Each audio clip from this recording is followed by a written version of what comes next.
सबों को सुप्रभात। Good morning to all.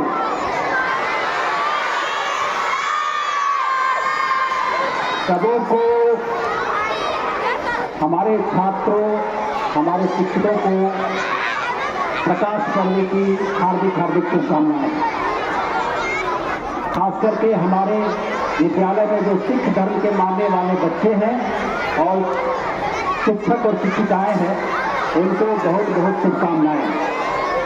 बहुत अधिक बोलने का समय तो नहीं है, लेकिन सिख धर्म के बारे में कुछ जरूरी बातें हैं जो मैं आपको बताना चाहता हूं।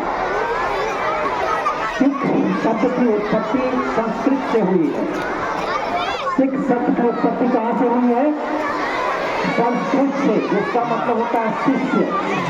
तो सिख धर्म की उत्पत्ति शब्द जो है वो शिष्य से हुई है, और शिष्य मतलब जिसको अंग्रेजी में डिसिप्लिन कहा जाता है, तो वही सिख धर्म का मूल पर्याय है। सबसे पहली बात ये है। दूसरी बात ये है कि गुरु नानक जी, जो अभी मैडम ने कहा कि सूरत करो, नाम जपो और वांग छपो, ये कितना महत्वपूर्ण है सिख धर्म है कि सिख धर्म की शुरुआत ही हुई थी उस बात से कि हमारे सिख धर्म के प्रवर्तक गुरु नानक जो थे, वो बचपन में उनको पिताजी ने कुछ पैसे दिए कुछ खरीदारी करने के लिए, और वो गए और संतों की एक टोली को उन्होंने देखा और उन्होंने उन पैसों से भोजन खरीदकर सारे संतों को खाना खिला दिया। इसीलिए सिख धर्म में सबसे महत्वपूर्ण है पंगत लगाना, जहाँ पर ऊंच नीच का भेदभाव भूलकर लोग बैठते हैं और भोजन करते हैं। ये बहुत बड़ा चीज है। मानवता की सेवा, ये सबसे बड़ा उत्कृष्ट जो है, सबसे महत्वपूर्ण चीज है सिख धर्म में, मानवता की सेवा। और मुस्लिम धर्म और हिंदू धर्म दोनों मिला के सिख धर्म का एक तरह से समझने की पर्याय है, उसकी उत्पत्ति हुई है, क्योंकि मुस्लिम धर्म में ईश्वर एक ही ऐसा माना जाता है, और हिंदू धर्म से त्याग, तपस्या और समर्पण और सेवा की भावना वो हिंदू धर्म से आया। इसलिए दोनों धर्मों का समन्वय है सिख धर्म, ये भी आप समझ सकते हैं। तीसरा ये है कि एक बहुत ही रोचक कहानी आपको बताता हूँ जो आपको सुनना जरूरी है। जरा ध्यान से, नए बच्चे शांत हो जाओ, आगे वाले जितने बच्चे हैं ध्यान से सुनो।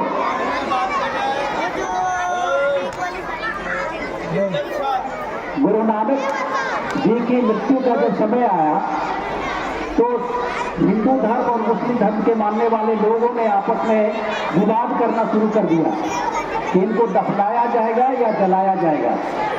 लेकिन गुरु नानक जी ने एक रास्ता निकाला, बोला कि मेरे शरीर के दोनों तरफ जो है पुष्प रखो। एक तरफ हिंदू धर्म के लोग रखेंगे और दूसरे तरफ मुस्लिम धर्म के लोग रखेंगे, और जिनके जिस तरफ फूल सबसे ज्यादा होगा उनकी जीत होगी और वही काम कर देना। मतलब या तो हमें दफना देना, अगर मुस्लिम धर्म के लोगों के फूल ज्यादा होंगे तो हमको दफना देना, और हिंदू धर्म के लोगों के फूल ज्यादा होंगे तो हमको जला देना। तो ये, और जब रखा गया फूल, तो फूल रखने के बाद जो है गुरु नानक जी का जो शरीर है वो विलीन हो गया। It was completely disappeared. This is the story about Guru Nanak. तो आप सोचिए कि धर्म में कितना समन्वय है, और हम जो आपस में लड़ाई झगड़ा करते हैं, हम जो आपस में वाद विवाद करते हैं, वो बेकार ही है और बिल्कुल ही वाहियात है। इसलिए सभी धर्मों का आदर करना चाहिए, सभी धर्मों का बराबर बराबर सम्मान करना चाहिए, और सभी धर्मों के प्रति आस्था रखनी चाहिए। एक हिंदू गुरुद्वारे में जाएगा, एक जो सिख है वो मंदिरों में जाएगा और मस्जिदों में भी जाएगा, और आप लोगों के पर्व में, सभी के पर्व में हम लोग शामिल होंगे, तो भारत की संस्कृति, भारत की सभ्यता और ज्यादा उन्नत होगी और हम विश्व गुरु बनेंगे। इन शब्दों के साथ हम अपने शिक्षिका को आग्रह करते हैं कि वो vote of thanks. Thank you so much, sir, for your kind